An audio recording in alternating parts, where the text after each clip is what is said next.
Welcome to Alpha Wolf Capital. I'm Tim, and I want to personally thank you for stopping by. Between the OTC, New York Stock Exchange, and NASDAQ, there are over 22,000 companies traded publicly. I feel that small businesses are the backbone of America.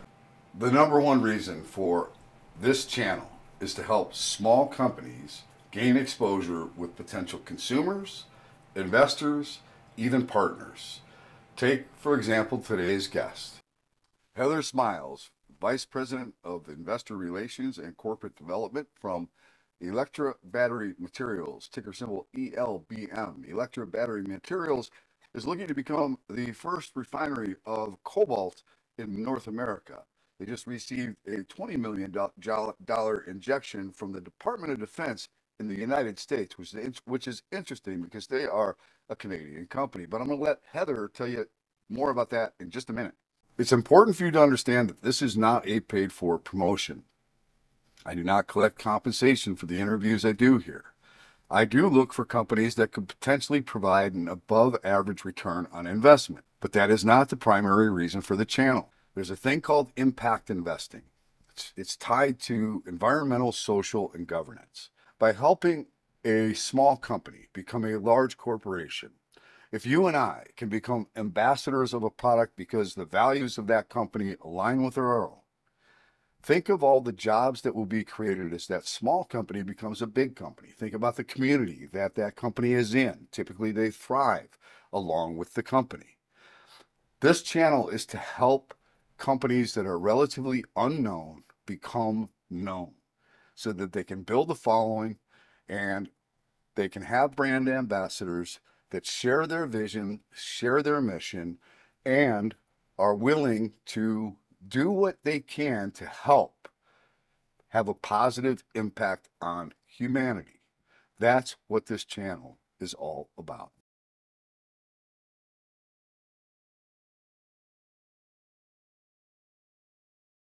This video is for educational and entertainment purposes only. I am not a financial advisor. I recommend highly that before buying any security, you speak to a financial advisor and do your own due diligence. Hey everybody, Tim from Alpha Wolf Capital coming at you with a follow-up interview. Trent, you look different today. Actually, this is Heather Smiles, who is actually an employee of this company before Trent was. Isn't that pretty accurate, Heather? Pretty close, pretty close. Trent hired me actually, but I was employee number 4. What Yeah. was the company before? We were first Cobalt back in Okay, 2016, 17. got it. And so you left the company for a little bit and then came back as head of investor relations and corporate development. Is that You that got the it. Yeah. title? So I just rejoined back in January of 24. So I've been back with the company about 8 or 9 months now. Okay.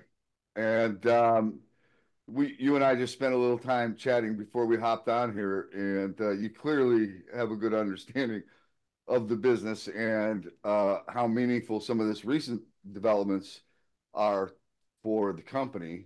Company's in a little bit of a dicey spot right now, but certainly appears as though things are heading, at least from the standpoint of the Department of Defense for the United States, right? I mean, awarding you guys one of the most sizable contracts I've seen that's gone to a Canadian company or Canadian-based company. I don't think I've ever seen one this size. So you want to, Heather, give us a little update on and what this means for the company. Yeah, absolutely. Thanks, Tim. Yeah, you're quite right. Yeah, we did receive 20 million US from the Department of Defense under DPA Title III funding just about 10 days ago. And this would be the largest award they've done to a Canadian company. There were a couple of smaller awards that preceded this one.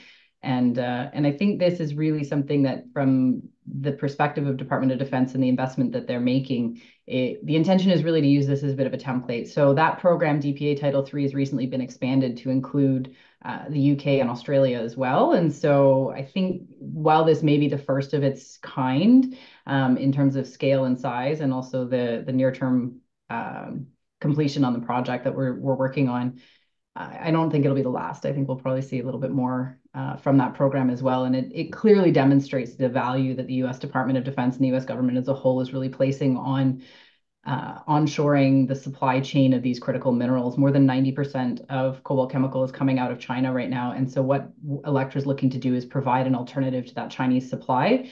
And what this type of funding is demonstrating is really that the U.S. government sees the value in and urgency in doing that and supporting projects that can help to provide that alternative to Chinese supply.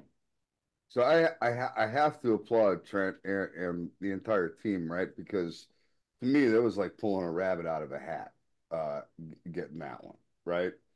And at the same time, I'm thinking to myself, so you got $5 million from Canada for the critical mineral deal, and that was a separate deal, right? That's not Right. really so. I don't know, Trudeau, step up, right? I mean, it's I would think that there are other maybe avenues that could be saying, well, it is time for us to step up. No? Yeah, I think Canada and the US, there is a critical minerals partnership as well that does look to work collaboratively between the two countries. And so I think, conversations are ongoing. We need to achieve 60 million US to complete the construction and commissioning of the refinery. We've accomplished a third of that through this US Department of Defense funding. And so from our side, we're going to keep the conversations going with other government agencies around how we could unlock further capital as well. And you're quite right. So we did see in June of this year a $5 million Canadian, so 3.5 million US in funding from the Canadian government, and that is towards our battery recycling project, which is our phase 2 project. So that is an R&D study that's going to be ongoing over the next couple of years, but isn't directly related to the cobalt sulfate refinery. So I just want to highlight real quickly why it was that you came back to Electra Battery Materials. Yeah, I mean, the timing from my point of view, I think it was absolutely the right time. We were speaking at the end of 23 around the opportunity to rejoin the company. I've been following this company ever since I left in late 2019, and I was part of the team when we acquired the refinery back in 2017. And so to be part of the team that's going to bring this to the completion of construction and move it forward, advance the next steps of our projects, and then look towards the future and onshoring the battery supply chain. We're looking at opportunities in Quebec. We're looking at opportunities around nickel in North America. And to just join at the opportunity to be part of all of those completion steps and advancement of this company just felt like such an exciting time to be here. And so it just really felt good for me to come back. And I can say I was fortunate enough, actually, my second week back at the company, I got to go back up to the refinery in January. And I will say Northern Ontario in January is it's brisk up there, and yet to see the facility and what it's become, we've expanded it to its current footprint. We've added additional buildings since 2018. There's a crystallizer circuit. There's a team working in there in the lab, and to just be part of that and see where they're going, it was just such an awesome place. It felt like coming home. Oh, see, I love that. I mean, I love details like that about a company because to me, it says a lot about the company, right? It says a lot about maybe the leadership there. And I like Trent a lot. I think he has a great vision. I think his intent is genuine. He wants to do the right thing for our country and for your country. I mean, he wants to, he's thinking ahead, right? He might have been a little too early, but that's okay, right? Right now, you got people that are concerned about the slowdown in EV sales, or if you want to call it that, it's still positive growth. It's not as intense as it was, but you should expect that when you have interest rates rising at the fastest clip they've ever risen in history. Yeah. So, I mean, these are things that will adjust over time. EV is not going away. Demand for power is not going away. So battery storage for power is, I think, going to be a really big, I think it'll be bigger than EV by far. And that's what we need to think about, right?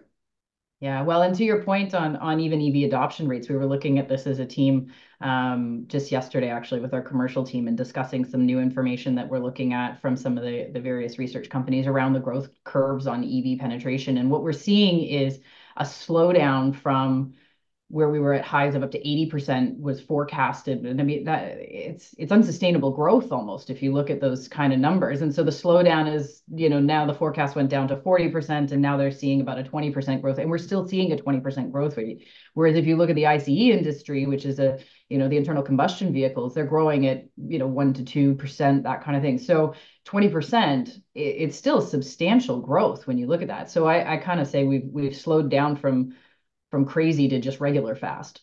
And Right. so it's that same kind of thing. So I think there is a lot of talk. The other thing to keep in mind is the out of the 10 majors in the United States on the EVs, so you got the Teslas and the Fords and GM, those kind of the 10 majors, 7 of them showed growth over the last quarter in sales. It's just that because Tesla is sort of the loudest in the crowd and they did not show a growth, they were one of only 3 that showed any sort of reduction in their sales. And so we're still seeing, 7 out of 10 are growing, and 6 out of those 10 were more than 50% growth quarter on quarter. So pretty substantial numbers still, nonetheless.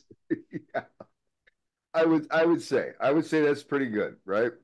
All right, Exactly. And then, we're as you say, there's other applications out there as well, right? So, we heard for a while noise about they're going to take cobalt out of the batteries and they're not going to need any more. And a lot of that was sort of driven by different price points. It was cheaper to put nickel than cobalt. Well, now it's cheaper to put cobalt than nickel. So prices are kind of, it's always going to flex around a little bit depending on which price you're looking at. And cobalt is still providing a lot of that battery stability, and so that provides thermal regulation. And so all of that is going to continue to be a factor. We're seeing some LFP batteries taking over a little bit more in the market in China. However, those batteries don't have the longevity and range. And in North America, that's a really big priority for a lot of the users is range. So I don't think we're going to see the cobalt going anywhere in any meaningful way. You might see a little jiggling between, 622s and 811s and 681s and that kind of all kinds of, the numbers are going to shift a little bit, but don't think you're going to see the cobalt coming out anytime soon.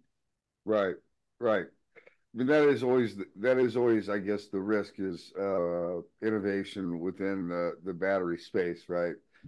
But those things take a long, long, long, long time, right? I mean, you don't know. I mean, you just don't know because you don't have any data, historical data. I mean, yeah, it might look good on the surface at the beginning, but then you learn that, you know, like you just said, longevity, not as good, right? So I mean, there's going to be a need for cobalt for a long time. And the bottom line Absolutely. is China controls 90% of the supply. So Yep. we need to have a source in North America. Just plain and Absolutely. And simple. what we're working on is going to, we could be operational in 2026. It's partially constructed, it's ready, we've got all the parts on site, we've got all the long lead items are there, we've got all the equipment ordered. One of the advantages for all the difficulty of having to take a slowdown in the last year or so is that we've been able to take delivery on a lot of this equipment. And so when you look at the project, I call it a little bit of a Lego project now because all the parts are there, everything's on site, whatever is left is really off the shelf items. So it's going to be sort of picking up, a few off the shelf pipes and valves and those sorts of things. And then it's going to be a job for the electricians and the pipe fitters. It's going to be trades. It's going to be just working through those stages of construction. And so the near term completion on that compared to constructing a brand new facility, we've got all the permits in place, we've got 600 acres and it's partially constructed and ready to go. And so the timeline to completion is very close. And once we're up and running, we're looking at 27% of the non-Chinese market for this material and about 4% of the global market. Which is pretty damn exciting.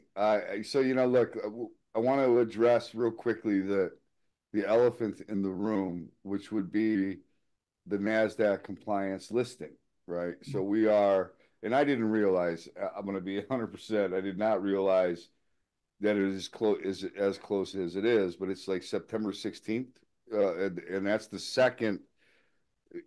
You've already exhausted the first 180 days. This is the second 180 days. So this could potentially be the delisting from the NASDAQ, right?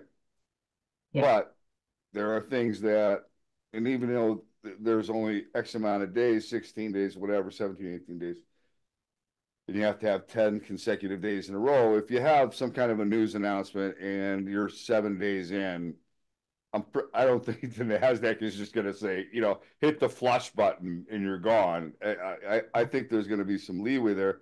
And I would also think that the Department of Defense of your country just, you know, putting in $20 million into the hat might have an impact. I don't know. I'm not going to speak for the SEC or the NASDAQ, but I would think it might be a positive thing that could give you a little leeway there, right?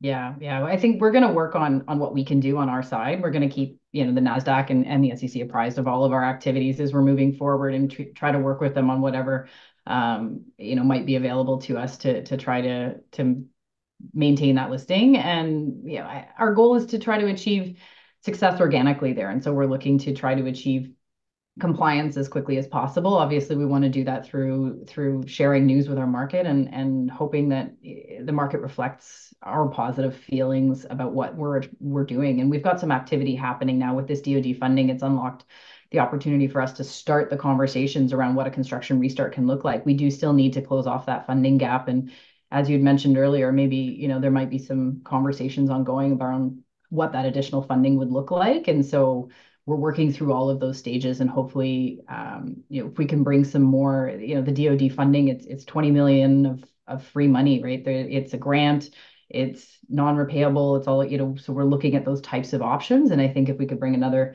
20 million into the balance sheet, that might, probably provide a little bit of relief on our share price as well. So we'll do what we can, but we're going to work with every possible opportunity. So just so we're clear, so to finish the project, 60 million was your number, right? Yeah, That 60 million for construction and commissioning. We'll probably, a little bit bigger picture, we'll probably look for 80 million to include some working capital and so on, just to make sure that once we get up and running, we're well underway. And those conversations are really happening at government level and strategic partnerships. We're looking for as much non-dilutive funding as possible. that's why Trent. I had this originally scheduled with Trent, and the reason he's not here is because somebody way more important than me uh, wanted to have a conversation. Yeah, absolutely. Unfortunately, I'd love to say who, but I cannot. But yes, he does have, unfortunately, a slightly more pressing conversation, and then actually he's getting on a plane tomorrow and heading over to Indonesia to work on conversations with policy and leaders, government levels, and so on there to discuss creating an IRA compliant supply chain and what that can look like for cobalt and nickel. So busy couple days coming up for us for sure in terms of conversations.